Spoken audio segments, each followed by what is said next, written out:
Okay. सर्वांना मैत्रीपूर्ण जय भीम. पाठी आवाज येतोय ना? ओके. तर आदरणीय धम्ममित्र विलाची यांचं मी खूप खूप आभार व्यक्त करतो की त्यांनी आजच्या या धम्मवर्गाची सुरुवात केली सुंदर पूजा आणि ध्यान घेऊन. तसंच आपण सर्वजण पुढे या ना थोडंसं. ओके. ह्या फॅन खाली आहे ना? तसंच आपण आपल्या वेळात वेळ काढून ह्या ठिकाणी आलात.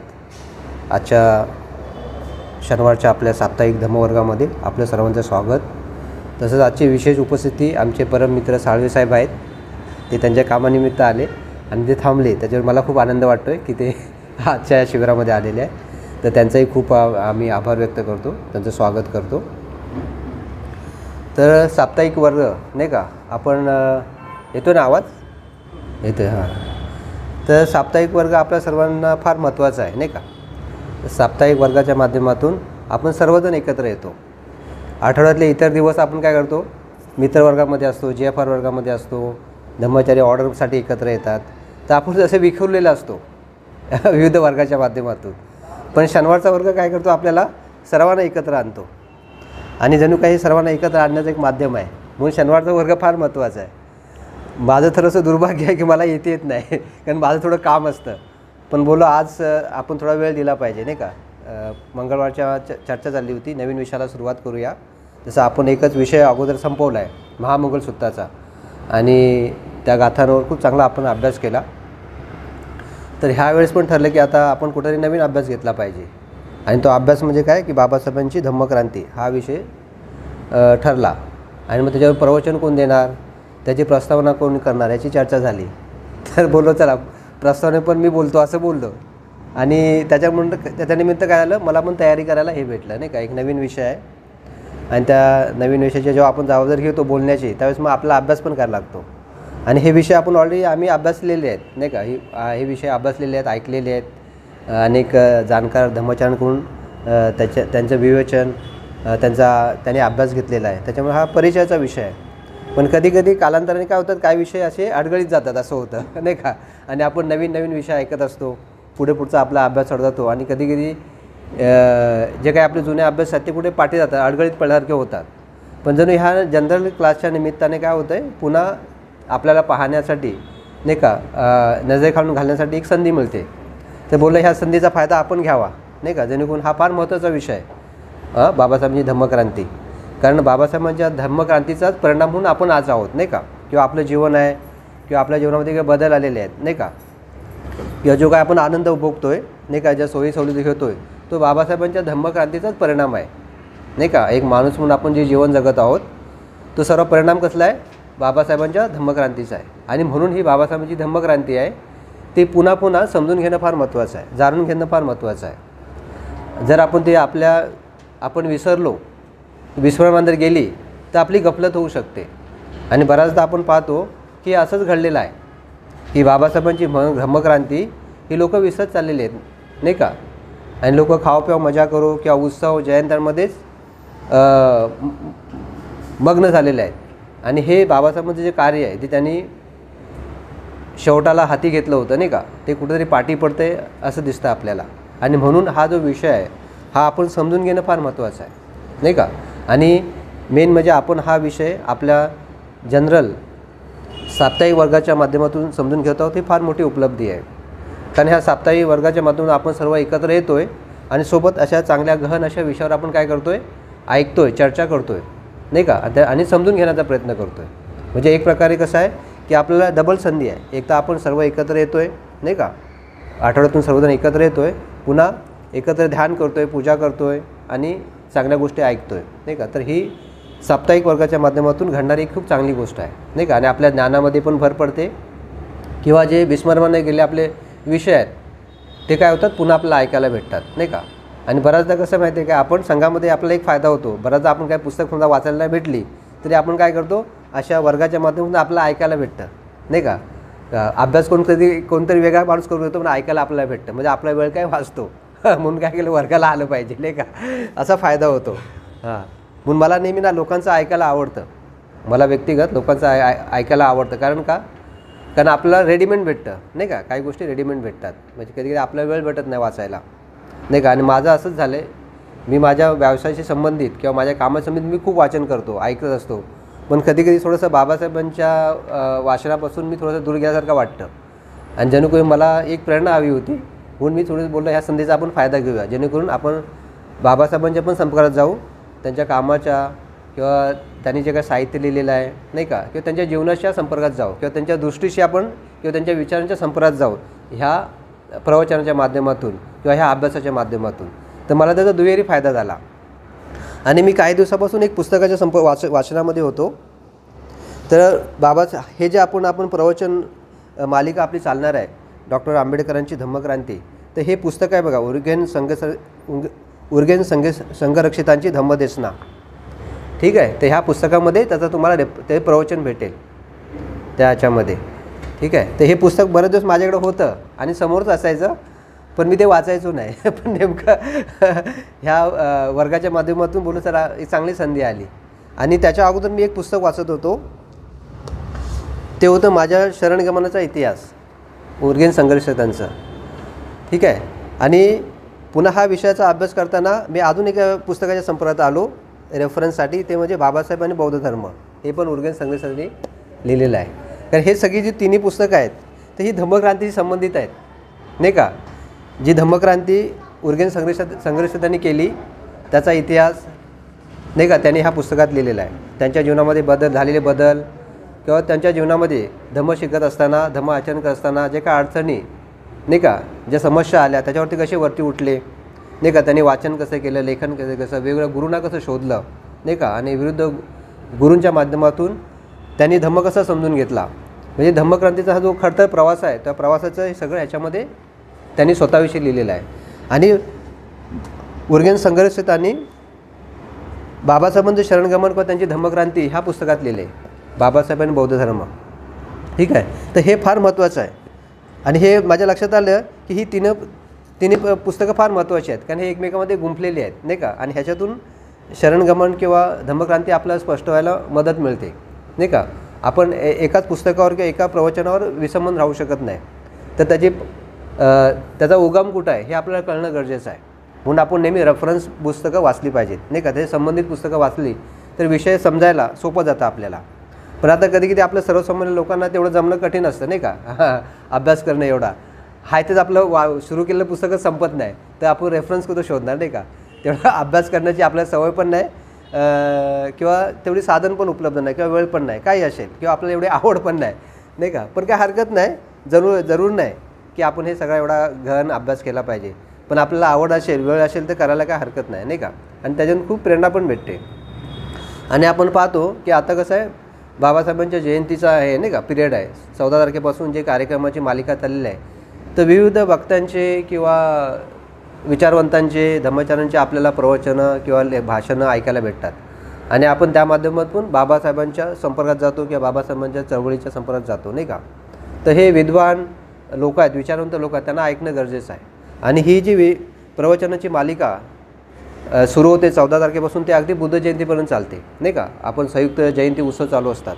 मग जणू काय आपण असं म्हणू की हा एक महिना कसा आहे, विचारमंथनच आहे नाही का. खूप असं विचारमंथन होतं आहे नाही का, विचारमंथन होतं आहे. पण ह्या विचारमंथनातून जो काही परिणाम साधला पाहिजे तो साधला जात नाही का. कारण नुसतं ऐकणं आहे. आणि मग काय ऐकून काय इथून ऐकायचं आणि इथून सोडून जायचं आहे, आणि जसं आहे ते चाललेलं आहे तसंच. म्हणजे परिवर्तन नाही, धम्मक्रांती होत नाही, बदल होत नाही का. आणि म्हणून हा विषय समजून गरजेचं आहे की बाबा हे जे काही भाषण आहे हे उर्गेन भंते संघर्षितांनी मुंबईमध्ये दिलेलं आहे, वर्ली या ठिकाणी. त्याचं साल मला वाटतं 92 नंतरच दिलेलं असेल किंवा त्याच्या अगोदर पण दिलं असेल. कारण 92 नंतर वाटतं भंते फार काय आपल्या इंडियामध्ये आले नाहीत नाही का. त्याच्या अगोदर ते सतत येत होते आणि सतत ते प्रवचनं द्यायचे. पण आणि भंते संघरक्षितांना का असं सारखं वाटत राहावं की आपण ह्या विषयावर बोललं पाहिजे नाही का, बाबासाहेबांच्या धम्मक्रांतीविषयी का बोललं पाहिजे, असं का वाटायला लागलं नाही का. असं हा महत्त्वाचा प्रश्न आहे. ते पुन्हा त्या गोष्टीवर बोलतात, एक पुस्तक पण लिहितात नाही का, बाबासाहेब आणि बौद्ध धर्म. म्हणजे हा विषय त्यांना वाटतं की लोकांपर्यंत पोहोचवला पाहिजे. आणि बाबासाहेबांचं धम्मक्रांतीचं महत्त्व आहे ते कळलं पाहिजे, लोकांना समजलं पाहिजे की बाबासाहेब आपल्या शेवटामध्ये धम्माकडे कसे वळतात, नाही का, आपल्या धम्मदीक्षा देतात आणि बुद्धांचा धम्म हा ग्रंथ लिहून ते काय करतात, आपला अखेरचा श्वास घेतात, नाही का, आणि या जगातून निघून जातात, नाही का. आणि म्हणून आपण पाहतो की आपल्या जीवनाच्या अंतामध्ये ते आपल्याला धम्माच्या किंवा बुद्धाच्या ओंजळीमध्ये किंवा त्याला पदरामध्ये टाकून सोडून जातात, नाही का. मग असं बाबासाहेबांना असं का वाटलं की आपण लोकांना बुद्धाकडे सोडून गेलं पाहिजे, असा काय कोणता विश्वास होता की त्यांना वाटले की नाही तर आपण ह्या गोष्टी शेवट केला पाहिजे, नाही का. आणि बाबासाहेबांचं आपण पाहतो की त्यांना वाटतं की त्यांनी ठरवलं होतं की आता माझं शेवटचं जे आयुष्य आहे ते बुद्ध धम्माच्या सेवेसाठी आणि प्रचारासाठी मी काय करेन, समर्पित करेन, नाही का, म्हणजे धम्मक्रांतीसाठी समर्पित करेन. पण आपण पाहतो की धम्मदीक्षेनंतर, नाही का, त्यांना फार असा वेळ मिळाला नाही आणि ते लागलीच त्यांचा मृत्यू झाला आणि ते आपल्यातून निघून गेले आणि त्यांना जे अजून काय जे काम आहे ते अपुरं राहिलं, नाही का. आणि हे अपुरं राहिलेलं काम ते कसं करावं, ते कसं पूर्णत्वास न्यावं, नाही का, त्याच्यामध्ये अडचणी कोणत्या आहेत, समस्या कोणत्या आहेत, नाही का, त्याच्यामध्ये आपण स्वतःला कसं तयार केलं पाहिजे, नाही का. आपण बाबासाहेबांचे अनुयायी म्हणून, कार्यकर्ते म्हणून आपण स्वतःला कसं तयार केलं पाहिजे ह्याचा गोषवारा त्यांनी ह्या प्रवचनातून दिलेला आहे, नाही का. ह्या गोषवारा ह्या प्रवचनामधून दिलेला आहे. तर आता आपण जी धम्मक्रांती आहे, नाही का, धम्मक्रांती होते म्हणजे काय, सुरुवातीला सर्वांच्या लोकांमध्ये क्रांती होते का, बदल होतो का, नाही. पहिल्यांदा काय होतं, एका व्यक्तीमध्ये होतो, नाही का.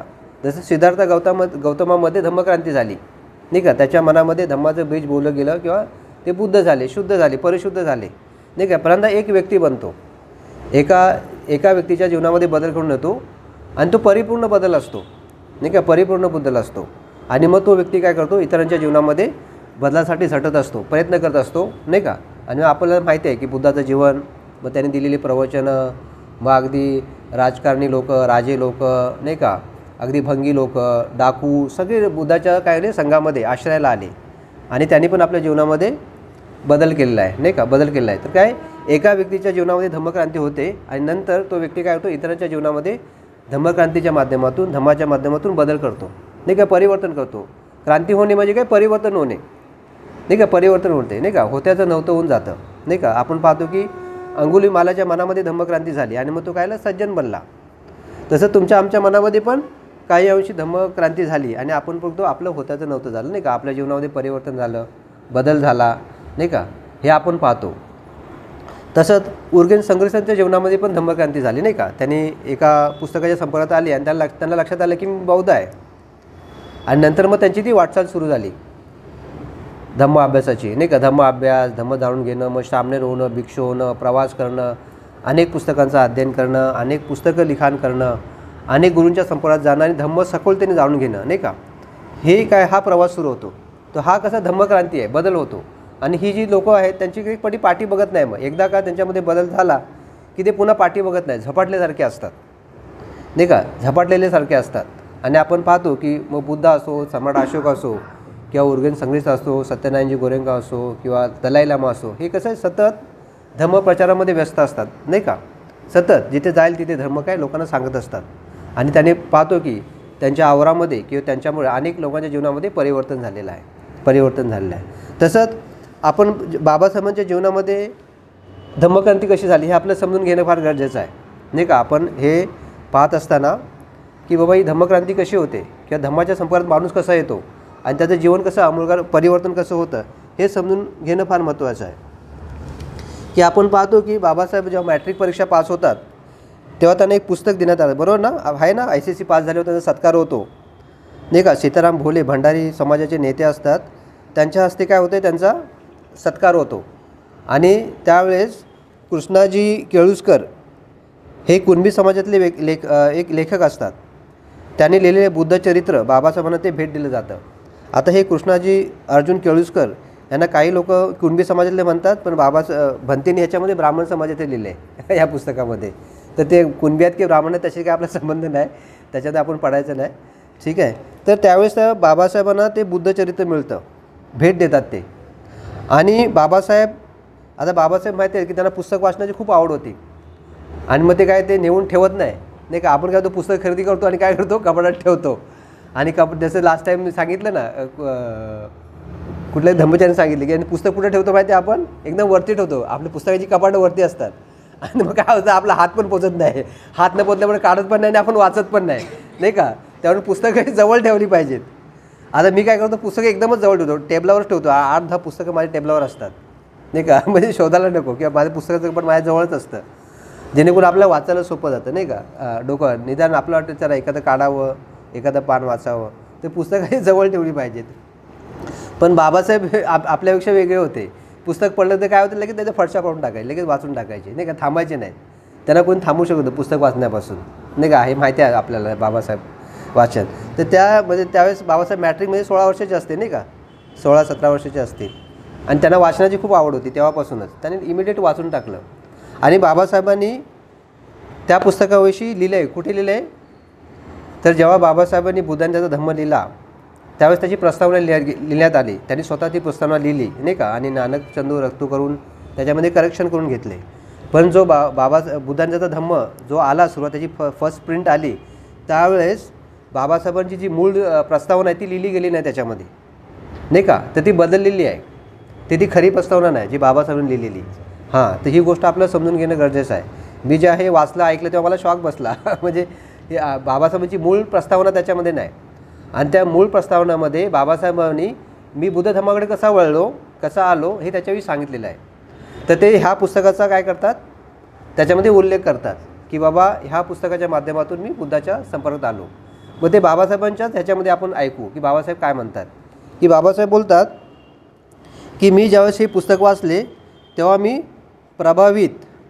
प्रेरित झालो. मी बुद्धाकडे वळलो आणि पुढची 48 वर्ष मी बुद्धाच्या सावलीत वाढलो. आले का लक्षात. हे बाबासाहेब लिहितात की हे पुस्तक वाचल्यावर मी बुद्धाचं जे काय जीवन आहे त्याच्यातून प्रभावित झालो, प्रेरित झालो आणि मी बुद्धाकडे वळलो आणि पुढचे 48 वर्ष मी बुद्धाच्या सावलीत वाढलो. याचा अर्थ आपण असं म्हणू शकत नाही की बाबासाहेबांनी 56ला धम्मशिक्षा दिलेली आणि बाबासाहेब आपण बौद्ध झालो. तर बाबासाहेबांच्या जीवनामध्ये बुद्ध कधी अगोदरच आला होता. आणि आपण पाहतो की बाबासाहेबांचं जीवन त्या प्रभावामध्ये होतं. आणि म्हणून आपण म्हणतो बाबासाहेब करुणावान होते, प्रज्ञावान होते. ह्याचा कशातून हा सगळा परिणाम कशाचा होता, तर ह्या पुस्तकाचा होता, नाही का. बुद्धचरित्राचा होता. म्हणजे बुद्धचरित्र वाचून बाबासाहेबांचं जीवन म्हणजे बाबासाहेबांचं मन किंवा म्हणजे भारावून गेलं होतं आणि ते बुद्ध विचारांच्या प्रभावामध्ये आलं होतं. आणि आपण पाहतो की उर्वरित जीवनामध्ये त्यांनी जे लढे उभारले, नाही का, जी कामं केली त्याच्यामध्ये होती प्रज्ञा होती, शहाणपण होतं, करुणा होती, नाही का. त्यांनी कधी दंडमार्गाचा किंवा हिंसक आंदोलनाचा कधी सहारा घेतला नाही, नाही का. किंवा त्यांच्या विरोधात किती लोक लिहायची, किती लिखाण करायचे, लोक त्यांना मारायला यायचे, नाही का, तपलेले असायचे. पण त्यांच्यामध्ये बदला कधी घ्यायचे नाही, नाही का. की आपल्या लोकांना पण सांगायचे नाही की तुम्ही बदला घ्या, नाही का. आणि आपण पाहतो की आपल्या लोकांवर किती अन्याय अत्याचार झालेले. पण असं होत असताना पण ते करुणावान असायचे. याचं कारण काय, कारण ते बुद्धांच्या विचारांच्या प्रभावामध्ये आले होते, नाही का. तर हा फार महत्त्वाची गोष्ट आहे. म्हणजे आपण पाहतो की बाबासाहेबांचं जे पुढचं कार्य आहे ते बुद्ध विचाराच्या प्रभावाने प्रभावित झालेलं होतं, नाही का. त्याचं रिफ्लेक्शन, त्याचे परिवर्तन आपल्याला दिसतं आपल्याला, नाही का. जसं बुद्धांनी रक्तविरहित धम्मक्रांती केली, नाही का. रक्ताचा एकही थेंब न सांडता त्यांनी लोकांच्या जीवनामध्ये परिवर्तन केलं. आणि बाबासाहेबांनी पण तेच केलं, नाही का. इतिहासामध्ये नोंद केलेली आहे त्याची की रक्ताचा एकही थेंब न सांडवता लोकांच्या जीवनामध्ये परिवर्तन घडून आणली. आपण जगामध्ये पाहतो की अनेक क्रांत्या झाल्या पण त्या रक्तरंजित झालेल्या आहेत, नाही का. रक्तरंजित असे इतिहास आहेत. पण बाबासाहेबांनी किंवा बुद्धांनी हे जे काही बदल घडून आले समाजामध्ये ते कसे आहेत, रक्तविरहित लोकांना. म्हणून ती धम्मक्रांती आहे ती, नाही का, नाही का. म्हणून त्याला आपण धम्मक्रांती बोलतो. नाहीतर काय बोललो असतो आपण, फ्रेंच राज्यक्रांती, नाही का. ही अशी नाही, फ्रेंच राज्यक्रांती, रशियन राज्यक्रांती, अमेरिकन राज्यक्रांती. तिथे लोकांचा खूप कत्लेआम झालेला आहे, नाही का, कत्लेआम झालेला आहे. किंवा आपण बघतो की भारत छोडो आंदोलन, नाही का. आता हत्याकांड झालेले आहेत, मारपीट झालेली आहे, आंदोलन झालेली आहेत, नाही का. तर म्हणून ही धम्मक्रांती आहे आणि त्यानुसार क्रांती आहेत. तर धम्मक्रांतीच्या माध्यमातून त्यांनी काय केलं, लोकांच्या जीवनामध्ये शांती, नाही का, प्रशांती घेऊन आलेली आहे. म्हणून ही धम्मक्रांती आपल्याला समजून घेणं गरजेचं आहे. आणि समजून घेताना आपण हा थोडासा इतिहास समजून घेणं गरजेचं आहे. म्हणजे आपल्याला त्याची पार्श्वभूमी समजेल, नाहीतर काय होणार, आपण डायरेक्ट जंप करू असं पुढं, नाही का. लगेच आपल्या लक्षात की बाबासाहेब लगेच बुद्धांचा धम्म लिहिला, नाही का, आणि धम्मक्रांती झाली, तसं नाही, किंवा दीक्षा झाली. तर त्याची सुरुवात कुठेतरी झालेली असते, नाही का. त्याची सुरुवात कुठे झालेली असते. एकाएकी बदल होत नाही, नाही का. नाही का. जसं आपली धम्मचारी आपण एकाएकी बनत नाही, तर त्याची कुठे सुरुवात झालेली असते, कुठेतरी 20, 25, 30. तुमची किती वर्षापूर्वी सुरुवात झाली? 94ला झाली बघा. आणि आता कुठे धम्मचारी होणार आहेत, नाही का. म्हणजे परिवर्तन व्हायला वेळ लागतो खूप, नाही का. खूप वाटचाल करायला लागते, नाही का. आपण पाहिलं की आपण संघाच्या संपर्कात आलो तेव्हा आपण कसं असतो आणि हळूहळू आपल्यामध्ये कसं बदल होत जातो, नाही का. ही धम्मक्रांतीच आहे. धम्मक्रांती म्हणजे काय, आपल्या विचारामध्ये, आचारामध्ये परिवर्तन होणं आहे, नाही का. आचार, विचार आणि उच्चारामध्ये परिवर्तन, ह्याला धम्मक्रांती बोलतात. पण ह्या धम्मक्रांतीला वेळ द्यायला लागतो, एकाकी घडत नाही ते, नाही का. एकाकी घडत नाही. तर आता आपण पाहणार आहोत की ह्या विषय आपण ह्या येणाऱ्या मला वाटतं महिनाभर आपण हा विषय ऐकणार आहोत आणि विविध धम्मचारी येऊन ह्या विषयावर बोलणार आहेत, नाही का. त्याच्यामध्ये तर मी काय करणार, प्रस्तावना पण बोलणार आहे. म्हणजे आपण नेमकं ह्या याच्यामध्ये आपण काय शिकणार आहोत, काय समजून घेणार आहोत, तर ते थोडंसं आपल्यासमोर ठेवण्याचा प्रयत्न करणार आहे. कारण मी काही सविस्तर बोलणार नाही, कारण सविस्तर बोलण्याची काही माझी जबाबदारी नाही. मी फक्त प्रस्तावना करणार आहे की आपण ह्याच्यामध्ये आपण काय शिकणार आहोत, नाही का. तर मी त्याची एक पार्श्वभूमी तयार करण्याचा प्रयत्न करतो ह्या विषयाची एक पार्श्वभूमी तयार करण्याचा प्रयत्न करतो आहे, नाही का. तर आपण पाहतो की जसं मी भगवान उर्गेन संघरक्षितांचं हे चरित्र वाचताना माझ्या लक्षात आले की सुरुवातीच्या काळामध्ये ते पण हताश होते, नाही का. जी धम्माची परिस्थिती होती त्या काळामध्ये, तुम्ही एक 60-70 वर्षापूर्वी की 100 वर्षापाठी गेलात तर बुद्ध धम्माच्या तेवढं काही लोकं नव्हते, आचरण करणारे लोकं नव्हती, फारच कमी भिक्षू असायचे. आणि हा बुद्धांचा धम्म हा काही सर्वसामान्य लोकांना उपलब्ध नव्हता, नाही का. काही भिक्षू करायचे, आचरण करायचे किंवा विहारवासी असायचे, नाही का. पण सर्वसामान्य लोकांना हे नव्हतं. म्हणजे बुद्धभूमी बौद्ध विचारांपासून कशी होती, अलिप्त झाली होती आणि ठराविक लोकांसाठी उपलब्ध होता तो, नाही का. सर्वसामान्यांपाशी नव्हता. आणि आपण पाहतो की बुद्ध विचारांच्या अभावामध्ये ह्या देशामध्ये किती अराजकता निर्माण झाली होती, नाही का. अराजकता होती, किंवा जी काय धम्म शिकण्याची व्यवस्था होती ती फार संकुचित होती. किंवा तो भिक्षू झाला पाहिजे, श्रामण झाला पाहिजे, नाही का. अशा अनेक समस्या होत्या, त्यामुळे सर्वसामान्य लोकांना उपलब्ध नव्हता. आणि ह्या सगळ्या समस्या त्यांनी लिहिल्या होत्या. आणि उर्गेन संघरक्षितांनी जेव्हा बाबासाहेबांची पहिली भेट घेतली होती त्यावेळेस त्यांनी पण बुद्ध धम्माच्या भवितव्याविषयी त्यांना विचारलं होतं की बाबा काय तुम्हाला वाटतं. त्यावेळेस बाबासाहेब पण हताश होते की त्यांना वाटलं की ह्या देशामध्ये काय होणार नाही, बुद्ध धम्माला काही भविष्य नाही, असं हताशपणे आपण तुम्ही वाचलं ते पुस्तक तुमच्या लक्षात येईल. ते स्वतः खूप हताश होते की इथे काही घडल की नाही, नाही का. कारण त्यावेळेस अनेक वेगळ्या चळवळी चालू होत्या. लोकांना वाटलं की राजकारणातून बदल होईल, नाही का. म्हणजे राजकारणाच्या माध्यमातून बदल होईल, किंवा बाबासाहेबांच्या आसपासची जे लोक होते ते पण राजकारणाला जास्ती महत्त्व देणार होते, समाजकारणाला जास्ती महत्त्व देणार होते, पण धम्माला महत्त्व देणारी नव्हती, नाही का. धम्माला महत्त्व देणार नव्हती. त्याच्यामुळे बाबासाहेब हताश होते की हे कसं होईल की नाही, नाही का. धम्मक्रांती होईल की नाही, की धम्म लोकांपर्यंत, बौद्ध धर्म लोकांपर्यंत जाईल की नाही, अशी खूप निराशा पण होती, नाही का. म्हणजे त्यांचा सुरुवातीचा काळ निराशेचा होता. पण ह्या निराशामध्ये त्यांनी काय केलं होतं, वरती उठले होते, नाही का. आणि असं माझं स्वतःचं एक चिंतन आहे की भंते जेव्हा बाबासाहेबांच्या संपर्कात येतात किंवा त्यांच्या लिखाणाच्या संपर्कात येतात तेव्हा त्यांना पण नवा एक आशावाद दिसायला लागतो, नाही का. जेव्हा भंते महाबोधी सोसायटीच्या पत्रकामध्ये बाबासाहेबांचा लेख वाटतात, बुद्धांच्या धम्माचं भवितव्य, तेव्हा ते खूप भारावून जातात, नाही का. त्यांना वाटतं की मी जो काय विचार करतो आहे तर माझ्यासारखा विचार करणारा अजून कोणतरी व्यक्ती आहे, नाही का. त्याच्या मनामध्ये पण भंतेंच्या पण मनामध्ये द्वंद्व निर्माण झालं होतं की ही भिक्षुक आणि सामान्य लोकांमध्ये दरी निर्माण झालेली आहे. आणि त्याच्यामुळे काय बुद्धाची धम्मक्रांती लोकांपर्यंत पोचत नाही, नाही का. ती प्रायव्हेट लिमिटेड कंपनी सारखे झाले. म्हणजे बुद्धाचा धम्म कसा आहे, सर्वांसाठीच आहे, नाही का. सर्वांसाठीच आहे तो. आणि आपण पाहतो की बुद्ध चरित्रातून किंवा बुद्धांच्या आपण अभ्यास केला तर आपल्याला लक्षात येते की बुद्धांनी आपल्या भिक्षू संघाला चरित्र भिक्खवे चारित्कम बहुजन हिताय बहुजन सुखाय, म्हणजे बहुजन हिताय, बहुजनच्या हितासाठी आणि सुखासाठी धम्म आहे. पण आपण पाहतो की हा धम्म आता संकुचित झालेला आहे, ठराविक लोकांसाठी आहे, नाही का. आणि इतर लोकांसाठी नाही तो. तर त्याच्यामुळं भंतेंना पण वाटायचं की हा धम्म सर्वसामान्य लोकांमध्ये कसा पोचला पाहिजे. आणि त्यांना पण असं वाटतं की एक नवीन धम्म चळवळीची गरज आहे, एक नवीन धम्मसेवकाची गरज आहे. आणि बुद्धांच्या धम्माचं भवितव्य याच्यामध्ये बाबासाहेबांनी त्या सगळ्या गोष्टीचा उहापोह केलेला आहे आणि ते खूप भारावून गेले आणि मग त्यांची इच्छा झाली की आपण बाबासाहेबांना भेटलं पाहिजे. आणि मग त्यांनी मुलाखती बाबासाहेबांच्या 3 भेटी झाल्या आणि त्याच्यातून खूप अशी त्यांना ऊर्जा भेटली. पण तरी पण बाबासाहेबांनी धम्म दिल्यानंतर लक्षात आले की बाबासाहेबांची जी धम्म चळवळ आहे ती भरकटली गेलेली आहे आणि लोक पॉलिटिकल जास्ती झालेले आहेत, नाही का. आपण पाहतो तो इतिहास वाचला आपण तर आपल्या लक्षात येतं की बाबासाहेब धम्म चळवळ कुठे थांबलेली आहे आणि मग अनेक गट आणि पॉलिटिकल राजकीय गट खूप तयार झालेले आहेत. आणि हे काही राजकीय गटातल्या लोकांना काय धम्माशी काही संबंध नव्हता. त्यांना फक्त राजकीय सत्ता हस्तगत करणं, नाही का, पदप्रतिष्ठा हस्तगत करणं हे गरजेचं आहे. आणि आपण पाहतो की बाबासाहेबांच्या मृत्यूनंतर त्यांनी काय ज्या संस्था निर्माण केल्या, पक्ष निर्माण केले, त्याची काय झाली, अनेक शक्ल निर्माण झाली, नाही का, अनेक भाग झाले, लोक विभागली गेली आणि धम्म चळवळ कुठेतरी अलगडीत पडल्यासारखी झाली, नाही का. पण त्याच्यानंतर बाळासाहेबांनी किंवा सविता आंबेडकरांनी, नाही का, माईसाहेबांनी ह्या धम्म चळवळीला वरती उचलण्याचा प्रयत्न केला, नाही का.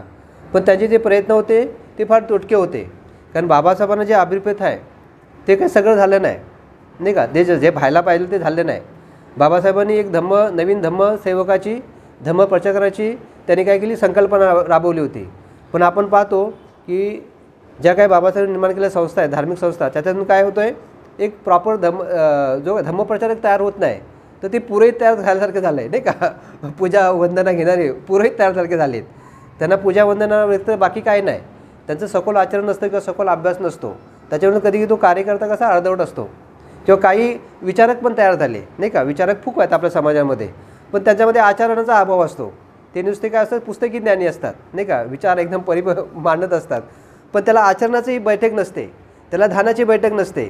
म्हणजे हा कसोटे अर्धवट माणूस आहे, नाही का. पण बाबासाहेबांची संकल्पना काहीतरी वेगळी होती. या धम्मक्रांतीला पुढे घेऊन जायचं असेल, तो धम्मक्रांती घेऊन जाणारा जो प्रचारक आहे तो परिपूर्ण असला पाहिजे, नाही का. त्याची पूर्ण तयारी झाली पाहिजे, त्याच्या आचारविचारामध्ये परिवर्तन झालं पाहिजे, नाही का. त्यांनी शरणगमन केलं पाहिजे, त्याची बुद्ध धम्म संघाला कमिटमेंट असली पाहिजे, हे त्यांना अभिप्रेत होतं. पण तसा माणूस काही तयार झाला नाही. आणि आपण पाहतो की आपल्या चळवळी कशा विखुरल्या गेलेल्या आहेत, नाही का. कारण चळवळीच्या केंद्रबिंदू हा कसला असला पाहिजे, धम्म असला पाहिजे. आणि नेमकं काय, त्याचाच अभाव आहे, नाही का. चळवळीच्या मध्यभागी किंवा केंद्रस्थानी का असलं पाहिजे, धम्म असला पाहिजे. किंवा व्यक्तीच्या केंद्रस्थानी का असलं पाहिजे, धम्म असलं पाहिजे. तरच तो स्वतःला आणि समाजाला दिशा देऊ शकतो, नाही का. आणि जर धम्म नसेल तर काय होणार आहे, अहंकार, इगो असेल आणि लोक द्वेष असेल. आणि लोकांची आपण पाहतो की त्याचा परिणाम म्हणून काय, अनेक संघटना, अनेक पक्ष, रिपब्लिकन पक्ष कितीतरी आहेत, नाही का, कितीतरी आहेत. नंतर पॅन्थरचं आंदोलन आपण पाहतो, नाही का, ते हिंसक झालं थोडंसं, नाही का. तर हे काय भरकटल्यामुळे झालेलं आहे सगळं. हे कशामुळे आहे, भरकटल्यामुळे आहे. आणि बाबासाहेबांची धम्मक्रांती न समजल्यामुळे. पण बाबासाहेबांना आशा होता म्हणून त्यांनी काय केलं, शेवटला त्यांनी आपल्याला धम्म दिला. त्यांना माहिती आहे की हा धम्मच काय करेल, दिशा देईल, नाही का, लोकांना दिशा चालवेल, नाही का. त्याच्यामुळं बाबासाहेबांच्यामुळं भंतेना एक आशावाद निर्माण झाला. तरी पण भंते थोडे निराश होते, कारण तशी परिस्थितीच नव्हती. म्हणजे बाबासाहेबांच्या निधनानंतर म्हणजे धम्माला पोषक असं वातावरण नाही, नाही का. हे विभाग झाले. मग स्वतः भंते पण निराश होऊन कुठे गेले, इंग्लंडला गेले. आणि मग त्यांनी काय केलं, तिथे कामं सुरू केली. पण तिथे पण कामं सुरू करत असताना त्यांना खूप अडथळे आले. हे आपण पुस्तक वाचलं तर तुम्हाला लक्षात येईल, नाही का. कारण तिथे पण प्रस्थापित लोक होते जसं भारतामध्ये होते, नाही का, तसे तिकडे पण प्रस्थापित लोक होते, विहारवासी लोक होते. त्यांना नवीन संकल्पना घेऊन यायचं नव्हतं, नाही का. नवीन संकल्पना घेऊन धम्म पोचवायचा नव्हता, नाही का. त्यांना त्याच जुन्या पद्धती आहेत, नाही का, जुन्या ट्रॅडिशनल गोष्टी आहेत त्या धरूनच त्यांना हे घ्यायचं, विहारवासीय, नाही का, किंवा कोणतरी वरती कोणतरी खालती.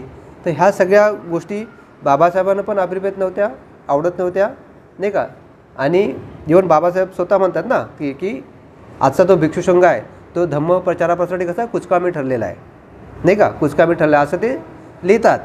किंवा ते जेव्हा त्यांना दीक्षा घ्यायची होती त्यावेळेस ते संगम शरणम गच्छामी घ्यावं की नाही ह्याच्याविषयी ते होते, नाही का. त्यांना प्रश्नचिन्ह होता. पण नंतर मग ते बुद्धाला तर शरण अगोदर गेलेले असतात, धम्माचा त्यांनी प्रकार अभ्यास केलेला असतो. पण जेव्हा संघाला शरण जाण्याची जेव्हा वेळ येते त्यावेळेस ते त्यांनी प्रश्नचिन्ह निर्माण होतात. मग हा संघ कोण, मग तो संघ म्हणजे भिक्षू संघ नसून तो आर्य संघ आहे, नाही का. हे जेव्हा त्यांना लक्षात आलं त्यावेळेस त्यांनी काय केलं, मग बुद्ध धम्म संघाला शरण गेले ते, नाही का, आणि दीक्षा घेतली. तर हा बाबासाहेबांची धम्मक्रांती ह्या विषयातून आपल्याला काय समजून घ्यायचं आहे, ह्याच्यातून भंतेनी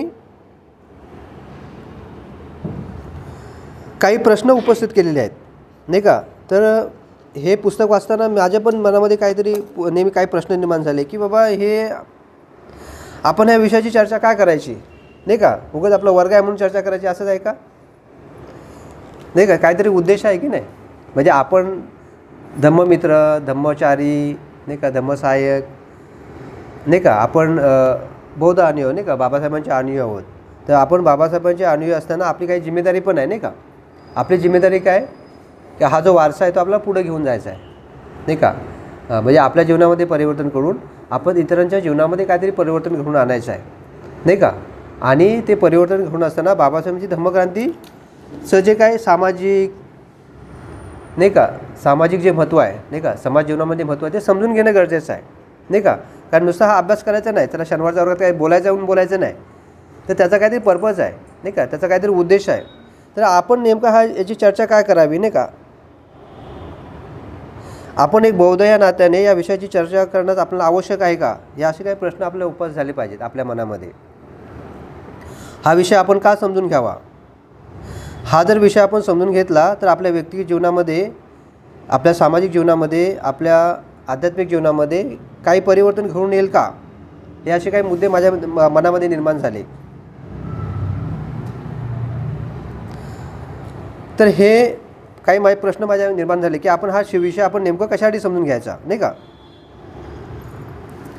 तर त्याचा उहापोह नेमका ह्या विषयामध्ये आहे, बाबासाहेबांची धम्मक्रांती, की आपण हा विषय आपण का समजून घेतला पाहिजे. तर भंतेनी 3 प्रश्न उपस्थित केले आहेत ह्या प्रवचनामध्ये, नाही का. हे एक प्रवचनच आहे, हा एक पुस्तक नाही, हे प्रवचन आहे. आणि ह्या प्रवचनामध्ये जे काही प्रश्न उपस्थित केलेले आहे त्या प्रश्नावर काय करणार आहेत आपण, ह्या पुढच्या येणाऱ्या महिनाभर काय होणार, चर्चा होणार आहे, ठीक आहे. चर्चा होणार आणि वेगळे धम्मचारी येऊन त्यांचा जो काय अनुभव आहे किंवा त्यांचा जो अभ्यास आहे, चिंतन आहे, किंवा जे समाजाला पाहतात, नाही का, त्या दृष्टीतून, तर ते सांगण्याचा प्रयत्न करणार आहेत. आणि आपल्याला पण काय भेटणार आहे, आपण पण घरी जाऊन अभ्यास करायचा आहे. जरी धम्मचारी येऊन प्रवचन देणार असले तरी पण आपण काय करायचं आहे, आपण स्वतः पण आपल्याला पुस्तकं असतील तर त्या पुस्तकातून काय करायचं, आपण वाचन करायचं आहे आणि आपण स्वतः चिंतन मनन करायचं आहे, जेणेकरून त्याचा केवळ फायदा होईल आपल्याला. तर बाबा त्याच्यामध्ये भंते 3 प्रश्न उपस्थित करतात की बाबासाहेबांनी बुद्धाचा धम्म का स्वीकारला, हा पहिला प्रश्न उपस्थित करतात. दुसरा प्रश्न आहे की बाबासाहेबांनी ज्या सामुदायिक धर्मांतराच्या चळवळीचे शिंग फुंकले तिचे महत्त्व काय. आणि तिसरा प्रश्न उपस्थित करतात, आज सदर चळवळीपुढे ज्या समस्या उभ्या आहेत त्याचे मूळ कारण कोणते, नाही का. हे 3 महत्त्वाचे प्रश्न उपस्थित केले आहेत. आणि त्या 3 प्रश्नांमध्ये काही उपप्रश्न आहेत. तर पहिला जो प्रश्न आहे की बाबासाहेबांनी बुद्धाच्या धम्माचा स्वीकार का केला, ह्या प्रश्नाच्या खाली ते अजून काय करतात, 4 प्रश्न उपस्थित करतात. तर त्या 4 प्रश्नावर पुढे चर्चा होईल डीपमध्ये, डिटेलमध्ये, पण आपण पाहणार आहोत, नाही का. तर त्याचा पहिला प्रश्न, उपप्रश्न काय आहे, डॉक्टर आंबेडकरांनी हिंदू धर्माचा त्याग का केला. दुसरा आहे की दुसऱ्या कोणताही धर्म न स्वीकारता त्यांनी बुद्धाचा धम्म का निवडला. आणि तिसरा प्रश्न आहे, कोणताही धर्म न स्वीकारता ते तसेच धर्मरहित का राहिले नाहीत. आणि चौथा प्रश्न आहे, ते मार्क्सवादी का बनले नाहीत, ठीक आहे. हे असे 4 उपप्रश्न ते उपस्थित करतात. तर पहिला प्रश्न जो आहे, डॉक्टर आंबेडकरांनी हिंदू धर्माचा त्याग का केला. तर हिंदू धर्माचा त्याग का केला, तर आपण पाहतो नाही का, आपल्याला सर्व माहिती आहे की आपण अस्पृश्य बाबासाहेबांना आपण आपले जे पूर्वज आहेत ते अस्पृश्य समाजामध्ये जन्माला आले होते. आणि अस्पृश्य समाजाला काय होतं, अन्याय अत्याचार व्हायचा, हे आपल्याला सर्व हिस्ट्री माहिती आहे, सांगायची गरज नाही, नाही का. आणि बाबासाहेबांनी भंतेच्या ह्या पुस्तकाने म्हणतात, हिंदू धर्म आणि अस्पृश्यता व्यवहारात जरी अभिन्न आहेत, जर कोणाला अस्पृश्यतेच्या दुःखातून स्वतःची सुटका करून घेण्याची इच्छा असेल, जाती व्यवस्थेच्या नरकापासून मुक्त व्हायचं असेल, त्याने पूर्णपणे हिंदू धर्माच्या सीमेबाहेर पडायला पाहिजे. आणि म्हणून त्यांनी 1935 साली घोषणा केली की मी हिंदू म्हणून जन्माला आलो तरी हिंदू म्हणून मरणार नाही, ठीक आहे. तर हे पहिल्या प्रश्नाचा मी सारांश रूपाने सांगितलं आहे की ही त्या व्यवस्थेचाच भागच आहे, त्याच्यामुळे तुम्हाला तिथे न्याय भेटेल का याची काही गॅरंटी नाही. म्हणून त्यांनी तो निर्णय घेतला आहे की तुम्हाला त्याने एवढ्या ठिकाणी त्यांनी घोषणा केली ना की मी आता हिंदू म्हणून जर जन्माला आलो तरी हिंदू म्हणून मरणार नाही. पुन्हा दुसरा प्रश्न काय, त्यांनी दुसरा कोणताही धर्म न स्वीकारता डॉक्टर आंबेडकरांनी बुद्धाचा धम्म का निवडला. तर त्यावेळेस जे प्रचलित जो 4 धर्म होते ते कोणते होते? बौद्ध धर्म होता, ख्रिश्चन धर्म होता, हिंदू धर्म होता आणि मुस्लिम धर्म होते का. आणि त्यांचे जे संस्थापक आहेत ते आपापल्यापणे विविध प्रकारचे स्वतःच्या विषयी काही क्लेम करायचे नाही का. कोण प्रेषित आहे, कोण देवाचा दूत आहे नाही का, कोणी स्वतः साक्षात ईश्वर आहे.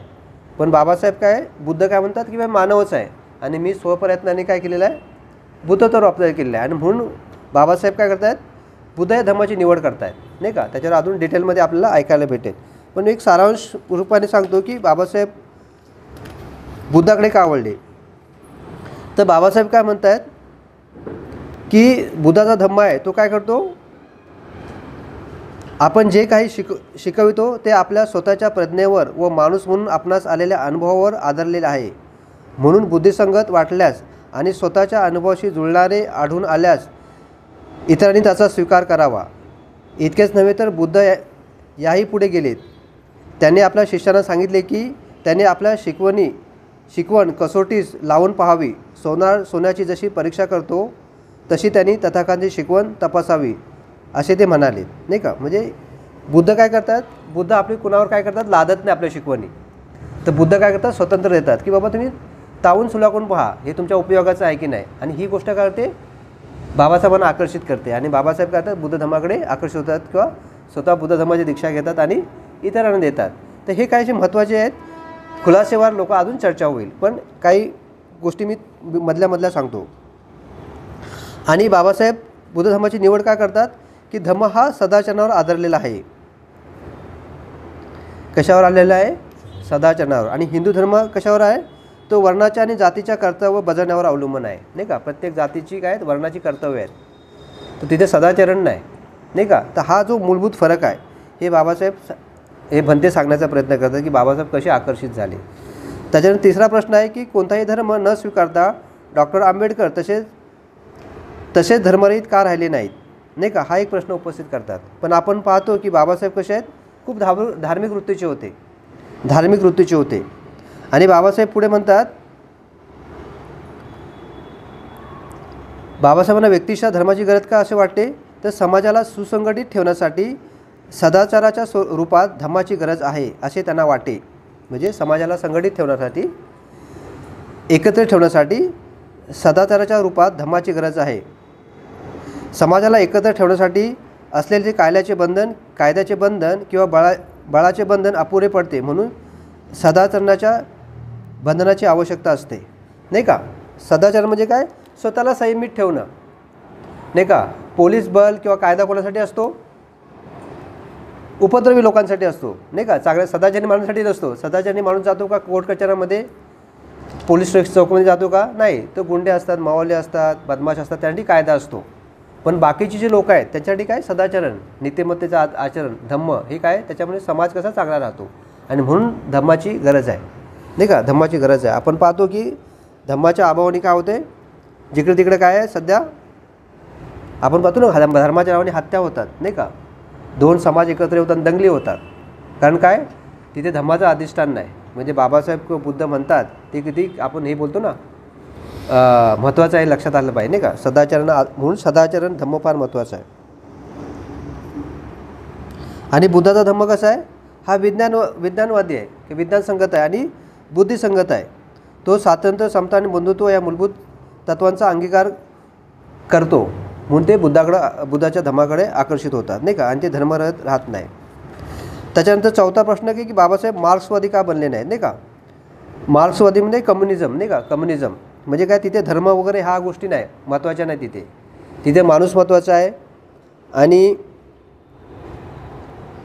तिथे ते समजा आपल्याला एखादी गोष्ट हवी असेल तर ते हिंसेचा पण आधार घेऊ शकतात नाही का. म्हणजे त्यांना वाटतं की समाजामध्ये जे काही दरी आहे, गरीब श्रीमंत नाही का, किंवा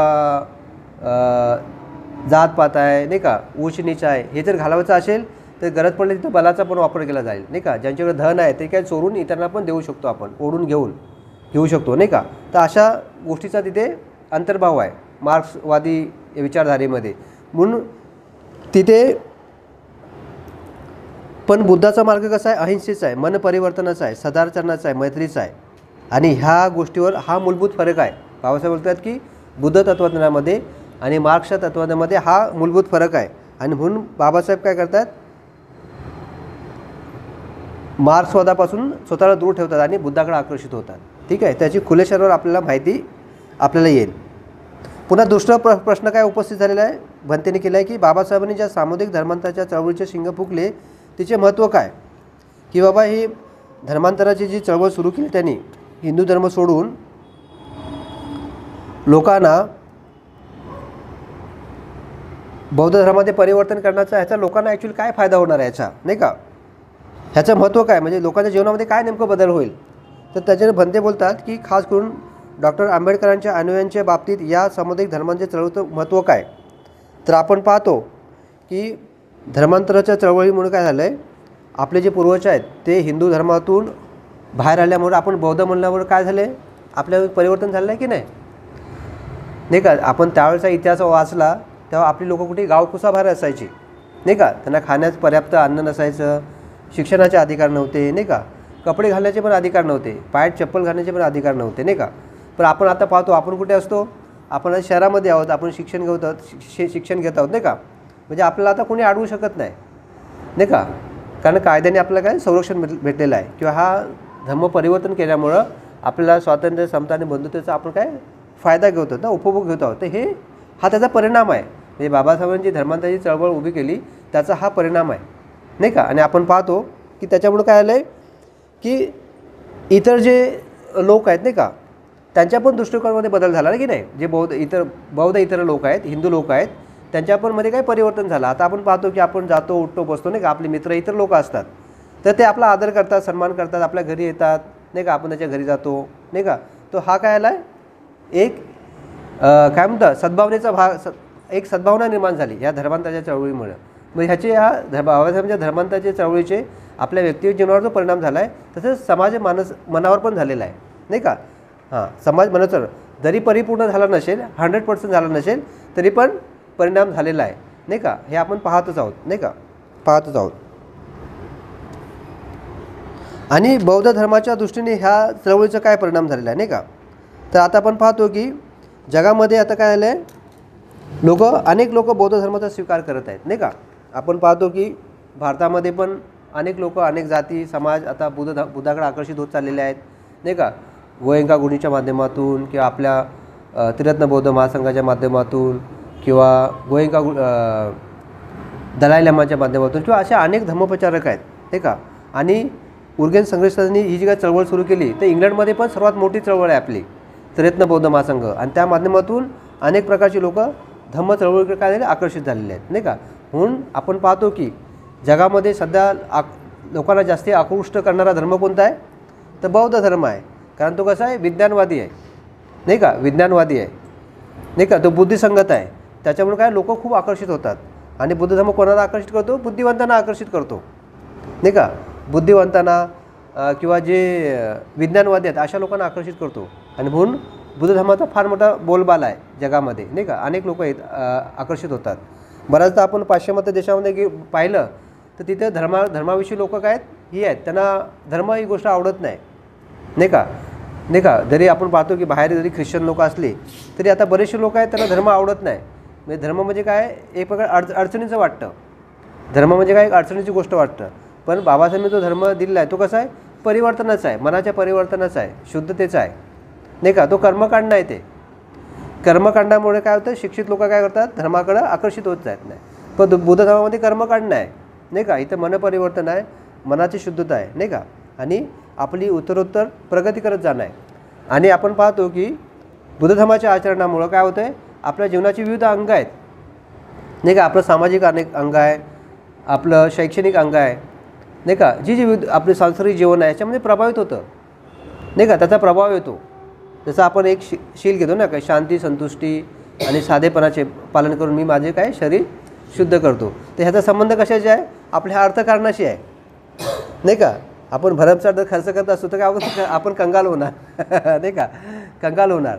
पण आपण शांती, संतुष्टी आणि साधेपणाचे पालन केलं तर काय होणार, म्हणजे आपलं जीवन सुरळीत चालेल, नाही का. आपल्या गरजा कमी होतील. आपल्या गरजा कमी झाल्या तर आपण आपलं जीवन चांगलं घालू शकतो. तर बुद्धाच्या धर्माचा परिणाम आपल्याकडे आपल्या दैनंदिन जीवनावर होतो, नाही का, आपल्या वागण्या बोलण्यावर होतो. नाही का, आपल्या संबंधावर होतो, आपसी संबंधावर होतो. आणि म्हणून ह्याचे कसे आहेत, ह्याचे सामाजिक चांगले परिणाम आहेत, नाही का. तर त्याच्यामुळं पण खूप सारा असा फायदा झालेला आहे आपल्या ह्या बाबासाहेबांच्या धर्मांतराच्या चळवळीचा.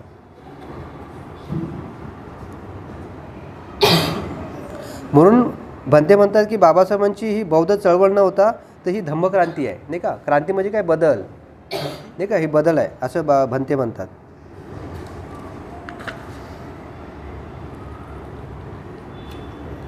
पुन्हा तिसरा जो प्रश्न आहे की डॉक्टर आंबेडकरांनी उभारलेल्या सामुदायिक धर्मांतराच्या चळवळीपुढे आज ज्या समस्या उभ्या आहेत त्यांचे मूळ कारण कोणते, नाही का. हा एक प्रश्न तिसरा प्रश्न. आणि त्याचे उपप्रश्न आहेत. तर त्याच्या तिसऱ्या उपप्रश्नामध्ये काय, ह्या मुख्य प्रश्नाचे 3 उपप्रश्न आहेत. त्याचा पहिला प्रश्न आहे की डॉक्टर आंबेडकरांनी बुद्धाचा धम्म का निवडला याची सुस्पष्ट जाणीवेचा अभाव. म्हणजे जे आपले लोक आहेत की जे बौद्ध लोक आहेत ज्यांनी धर्मांतर केलेलं आहे त्यांना बाबासाहेबांनी जो बुद्धाचा धम्म निवडला आहे त्याची सुस्पष्ट जाणीव नाही की हे नेमकं कशासाठी दिलेलं आहे, नाही का. हे आपल्याला दिसतं का आपल्या समाजाने पाहताना की बाबा नेमकं आपल्याला कशासाठी दिलं आहे बुद्धाचा धम्म. नुसतं बुद्ध जयंती साजरी करण्यापुरती दिली आहे का, नुसतं लग्न लावण्यापुरतं झालं आहे का, वाढदिवस बारशी, किंवा आता आजकाल लोक ह्याला पण बोलवतात ते काय गर्भसंस्काराला, तो पण विधी वाढला आहे, नाही का. जसं बुद्ध आदिविधी आधीमध्ये किंवा एखादा विधी, नाही का. हे असं झालं आहे, म्हणजे बौद्ध धर्माचं संकुचित रूप आहे. तर बाबासाहेबांनी विधीसाठी दिला का, तर नाही दिलेला. तर हे गोष्टी समजून घेणं फार गरजेचं आहे, नाही का. हे समजून न घेतल्यामुळे काय होलं आहे, आपण पाहतो की भयानकता आलेली आहे, नाही का. आणि जयंती उत्सवामध्ये लोक लाखो रुपये खर्च करतात आणि आपण पाहतो की परिवर्तन काहीच नाही परिवर्तन. जसं आमच्याकडे एक परिषद झाली होती, तर त्या परिषदेच्या तयारीमध्ये मी पण होतो. तर तिथे लोक थोडेसे असं प्रश्न उपस्थित करायचे ना मग. आणि मी पाहिलं की खूप सारा खर्च झाला होता, 8-10 लाख रुपये उलव्यामध्ये आपल्या परिषद झाली, नाही का. मोठा शामियाना मंडप आणि अनेक लोक आणि ते पूजास्थान. तर तिथे पूजास्थान मी बनवलं होतं. तर तिथे त्या लोकांच्या चर्चेमध्ये लोक बस फक्त हे मंडप कसा झाला पाहिजे, नाही का, हे कसं आलं पाहिजे, मिरवणूक कशी झाली पाहिजे ह्याचा विचारच करायचे. हां, ते पूजा म्हणजे बाहेरचं भपकेबाजपणा आहे तो कसा झाला पाहिजे. आणि मला प्रश्न निर्माण व्हायचा की लोक काय विचार करत आहेत, नाही का. पण मी तिथे थोडंसं माझं मत व्यक्त केलं. बोला यार तुम्ही हे सगळं खर्च करताय बरोबर आहे, पण हे बोले हे संपल्यावर दुसऱ्या दिवशी सकाळी आपला माणूस आहे तिथे ब्लॅक पिशवी घेऊन कुठं उभा असणार आहे, मटणाच्या दुकानावर उभा असणार आहे तो. नाही का. पुन्हा म्हणजे काय, तिथे नुसतं हे भपकेबाजपणा दिसतोय, नाही का. म्हणजे नेमका बाबासाहेबांनी धम्मचळवळ का उभी केली की धम्मक्रांती केली याची नेमकी जाणीव नाही लोकांना. म्हणजे आपल्याला स्वतःमध्ये परिवर्तन केलं पाहिजे. आणि मग तिथं गट तट म्हणजे अनेक म्हणजे असे काय म्हणतात एकमेकाविषयी नाराजी, म्हणजे ती परिषद संपली आणि मग धम्म संपला असंच झाल्यासारखं झालं आहे. जो आपापल्या ह्याच्यामध्ये ज्याप्रमाणे आपली दुकानं आपापला मांडायला सुरुवात झाली, नाही का.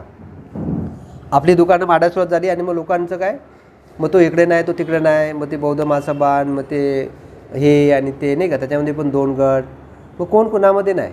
त्याचं काय, तर जी सुस्पष्ट जाणीवेचा अभाव आहे, नाही का. आणि दुसरा प्रश्न उपस्थित करतात की सामुदायिक धर्मांतराच्या चळवळीचे खरे मर्म जाणून घेण्यास अपयश, नाही का. की आपण जी सामायिक धर्मांतर चळवळीचे जे खरं मर्म आहे ते जाणून घेण्यापेक्षा आपण अपयशी ठरवलं आहे, नाही का.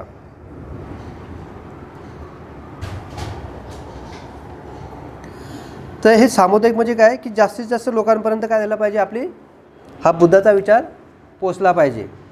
पण आपण सध्या काय होतं आहे, आपण आपल्यापुरतं मर्यादित आहोत. बुद्धाचा धम्म काय फक्त बौद्ध लोकांसाठी आहे का, त्यांना पण परिवर्तनाची गरज आहे. पण धम्म सर्वांनाच पाहिजे. धम्म कशा आहे, मनुष्यासाठी आहे, तो काय बौद्ध लोकांसाठी नाही किंवा त्यांची मक्तेदारी पण नाही, नाही का. जसं तुम्हाला हवं आहे तसं आपल्या बाजूवाल्याला पण पाहिजे. पण आपण त्यांच्यापर्यंत पोचतो आहे का, नाही पोचत, नाही का. पोचत नाही. आपल्याला भीती वाटते ना, का हे ऐकतील की नाही ही भीती वाटते, नाही का. याचा अर्थ आपण थोडेसे अपयशी ठरलो. म्हणजे त्याचं धम्मा सर्वसमावेशक आहे हे कुठं आपण विसरल्यासारखं झालं आणि आपण मर्यादित आहोत. मग आपण कधी कधी बोलतो की नाही पहिल्यांदा आपली लोकं सुधारली पाहिजेत, मग इतर सग, नाही का. Charity begins at home. पहिल्यांदा आपली लोकं बदलली पाहिजेत असा आपण विचार करतो. पण काय हरकत नाही, हळूहळू ते परिवर्तन येईल. आणि तिसरा काय की कामकाजाची योग्य पद्धत निवडण्यास आलेले अपयश. म्हणजे बुद्ध धम्माच्या प्रसारासाठी ज्या पद्धती आपण अवलंबलेल्या आहेत त्या कुचकामी आहेत, नाही का. की बाबा भंते म्हणतात की आपल्या जीवनाच्या प्रत्येक अंगात क्रांती घडवून आलेली असून आपल्या स्वतःचा पुनर्जन्म होऊन आणि स्वतः नवीन जीवन जगत असू तरच आपल्या हातून धम्मक्रांतीचे कार्य थोडेफार होऊ शकेल. म्हणजे भंते म्हणतात की आपण आपल्या व्यक्तिगत जीवनामध्ये ह्या धम्मक्रांतीने काहीतरी परिवर्तन घडून आणलं पाहिजे. आपल्या व्यक्तिगत जीवनामध्ये धम्मक्रांतीचे परिवर्तन घडून आणलं नाही तर आपल्याकडून काय होणार, कार्य घडणार नाही. ठीक आहे, हे असं भंते म्हणतात. नुसतं केवळ त्रिसरण पंथशील उच्चारून आणि बाबासाहेबांचा एकनिष्ठ अन्वयी आहोत असे म्हणून पुरेसे नाही. तर दुसऱ्या शब्दात धम्मक्रांतीच्या कामासाठी आपण केवळ नवा मार्ग चुकवून भागणार नाही तर एक नव्या प्रकारचा धम्मसेवक शोधायचा आहे. आणि बाबासाहेबांनी सुस्पष्टपणे दिसत होते. आणि ह्या कारणास्तव ते म्हणतात की वर्तमान अवस्थेत असलेला भिक्षुसंघ धम्मप्रचार कार्यासाठी निरुपयोगी आहे, नाही का, हे बाबासाहेब म्हणतात. आणि म्हणून नव्या प्रकारच्या भिक्खूची आवश्यकता आहे किंवा नवीन प्रकारच्या धम्मसेवकाची आवश्यकता आहे असं बाबासाहेब म्हणतात, नाही का. तर आपण पाहतो की काय परिस्थिती आहे, नाही का, जे धम्मप्रचारक आहेत त्यांची काय परिस्थिती आहे किंवा भिक्षूंची काय परिस्थिती आहे, नाही का, किंवा आपण जे धम्मप्रचारक आहोत आपली परिस्थिती काय, नाही का.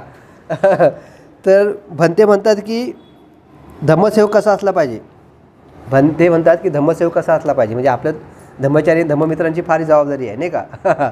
की मी काही गोष्टी हायलाईट केलेत की कसा असला पाहिजे. फार कठीण झालं आपल्याला, पण ते काय बोलू शकतात, भंते काय बोलू शकतात, कारण ते काय त्यांचं समर्पण आहे, नाही का. आपल्याला ऐकून घेताना पण थोडं भारी वाटेल. तर भंतेंच्याच आपण शब्दात समजून घेऊ की जो नवीन प्रकारचा धम्मसेवक आहे तो कसा असला पाहिजे की नवा धम्मसेवकाने स्वतःला पूर्णपणे त्रिरत्नांना वाहून घेतले पाहिजे. त्याच्या जीवनात त्यांनी त्रिरत्नास प्राधान्य दिले पाहिजे आणि सर्वात महत्त्वाचे स्थान दिले पाहिजे. नोकरीपेक्षा अधिक महत्त्वाचे, आपली पत्नी आणि कुटुंबियापेक्षाही अधिक महत्त्वाचे, आपल्या भौतिक यशापेक्षाही अधिक महत्त्वाचे आणि आराम विश्रांती यापेक्षा नव्हे तर प्रत्यक्ष स्वतःच्या जीवनापेक्षाही अधिक महत्त्व दिले पाहिजे. आणि म्हणूनच शक्य असेल तेथे हा नवा धम्मसेवक धम्मकार्यास पूर्णपणे वाहून घेणारा असला पाहिजे. त्याने आपला संपूर्ण वेळ आणि आपली शक्ती धम्मकार्यात खर्ची घातली पाहिजे. तर अशा प्रकारचा पाहिजे धम्मसेवक. आणि काय तर ही काय हे आपल्याला जमतं आहे का सर्वांना, आपल्याला आपण ज्या परिस्थितीत आपण जगत आहोत तिथेही शक्य आहे का. तर आपल्या जीवनातल्या प्रायोरिटी काय आहेत, काय फॅमिली आहे, नाही का, पोरांचं एज्युकेशन आहे, नाही का, घराची EMI कोण भरेल मग, हां घराची EMI भरायची आहेत, नाही का, गावाकडे शेती करायची आहे, नाही काय, जॉब आहे, लग्न करायचं आहे, बरोबर की नाही. मग धम्मक्रांती कशी होणार. पोरं बाळ नातवंड सांभाळायचे आहेत, नाही का. आता रिटायर्ड माणूस झाला, आता मला रिटायर झालं मी सगळं करेन, नंतर बघितलं हा नातवंड खेळत बसलेला आहे, नाही का. आपण पाहतो की आपली मुंबई शहर एवढं आहे पण आपलं काही ठिकाणी त्रिरत्न बौद्ध महासंघ काय आहे लोकांना माहितीच नाही. लोक विचारतात हाय कुठे, म्हणे हाय आमच्याकडे आहे, थोडंसं आहे, थोड्या ठिकाणी आहे म्हणे. म्हणजे लोकांना माहिती नाही. त्याची कारणं काय, कारण आपल्याला समर्पित लोक नाहीत, फार गिणीचुणे लोक आहेत, नाही का, फार गिणीचुणे लोक आहेत. आणि जे आहेत ते आता म्हातारे झालेले आहेत किंवा अनेक व्याधींनी काय केले आहेत, ग्रस्त झालेले आहेत. त्यामुळे ते धम्मप्रचारासाठी पुढे येऊ शकत नाही. त्यामुळे काय नवीन समस्या उभ्या राहिलेल्या आहेत, नाही का. नवीन समस्या, आर्थिक समस्या आहेत, नाही का. जसं आता काही दिवसापूर्वी एक धम्ममित्र आला होता इंग्लंडमधला, तर तो आमच्या घरी आला होता आणि त्याला आपण इथे घेऊन पण आलो होतो, नाही का. तर त्यांनी मला प्रश्न विचारला की इथल्या धम्मचळवळीसाठी काय म्हणजे कोणती आव्हानं आहेत, कोणती धम्मचळवळीसमोर काय आव्हानं आहेत. तर त्याला सांगितलं आर्थिक आव्हान आहे किंवा आम्ही जे धम्मप्रचारक आहोत तर ते पूर्ण वेळ नाही आहोत, तर आमचं पण आर्थिक नियोजन तेवढं चांगलं नाही किंवा जबाबदाऱ्या आहेत, नाही का, मुलांचं शिक्षण आहे, त्याच्यावर आम्हाला वेळ देता येत नाही, नाही का. किंवा आपण इकॉनॉमिकली एवढे साऊंड नाहीत. आपण पाहतो की आपल्या पैशाची खूप जमवाजमव करायला लागते, नाही का, जमवाजमव करायला लागते. तर आपण आर्थिक पण तेवढे सक्षम नाहीत. तर असे अनेक आव्हानं आहेत आणि असे आव्हानं पार करत आपण काय झालो पुढे चाललो आहोत, ह्या धम्मक्रांतीला पुढे घेऊन चाललो आहोत, नाही का, बाबासाहेबांच्या विचारांना पुढे घेऊन चाललो आहे. तर ही आव्हानं आहेत, पण ह्या आव्हानातून काय करायचं, आपल्याला वरती उठायचा मार्ग काढायचा आहे. आणि ह्या महिनाभर ह्या सगळ्या समस्यावर आपण चिंतन करणार आहोत, मनन करणार आहोत की बाबा नेमकं आपण त्याला कसं कॉन्ट्रीब्यूट करू. आणि आपल्याला काय करणार, आपलं एकट्या दुकट्याचं काम नाही, नाही का. धम्मक्रांती यशस्वी करणं हे एकट्या दुकट्याचं काम नाही, हे कुणाचं आहे, सामूहिक, हे सामूहिक काम आहे, नाही का. आपण सामूहिक एकमेकास काय करू, मदत, हे काय एकमेकास मदत करू, सहाय्य करू, अवघे धरू सुपंथ. तर आपण एकमेकांना सहाय्य करून काय करायचं आहे, ह्या सुपंथावर काय करायचं आहे, मार्गस्थ व्हायचं आहे आणि अनेक लोकांना घेऊन यायचं आहे. आणि म्हणून ह्या विषयाचं चिंतन होणं, मनन होणं नाही काय गरजेचं आहे, नाही का. मंथन, विचार मंथनाशिवाय काय होणार आहे, चळवळ पुढे जाणार नाही आणि आपण कुठे आहोत हे आपल्याला कळणार नाही. आणि म्हणून हा विषय समजून गरजेचा आहे. तर मी थोडक्यात ह्याची प्रस्तावना केली आहे आणि हा विषय आपल्याजवळ ठेवण्याचा प्रयत्न केलेला आहे. तर आपण काय करायचं आहे, तर पुढचं येताना आपली लोकं कशी वाढतील हे आपण बघायचं आहे, नाही का. कारण धम्मक्रांतीला तिथून सुरुवात होणार आहे. 2 लोकं आली पाहिजेत ना, प्रवाहामध्ये आली पाहिजेत. तर तुमची माझी सर्वांची जबाबदारी आहे की 2 लोकांना कसं आणता येईल. आता आठवडाभर आपल्याला काय करायचं आहे, अशी 2 लोकं शोधायची आहेत की त्यांना आपण घेऊन आणू शकतो, नाही का. तर उद्यापासून काय करायचं आहे, कामाला लागायचं आहे. फोन करा किंवा बोला, नाही का, थोडीशी मैत्री वाढवाय करा. आणि कोण 2 लोकं आपण सोबत आणू शकतो. 2-2 लोकं आले तर काय होईल, आपला हॉल भरून जाईल पूर्ण, नाही का. आणि धर्मक्रांतीची काय होईल, ठिणगी पडेल आणि काही दिवसांनी काय होईल, त्याचा वनवा होईल, नाही का. आपले हा हॉल कमी पडला पाहिजे नाही का. आपण मोठा हॉल घेतला पाहिजे, हा वर्ग इथून शिफ्ट झाला पाहिजे भीमराणामध्ये, नाही का. तर पण आपण त्याची प्रयत्न केला पाहिजे, नाही का, सुरुवात केली पाहिजे.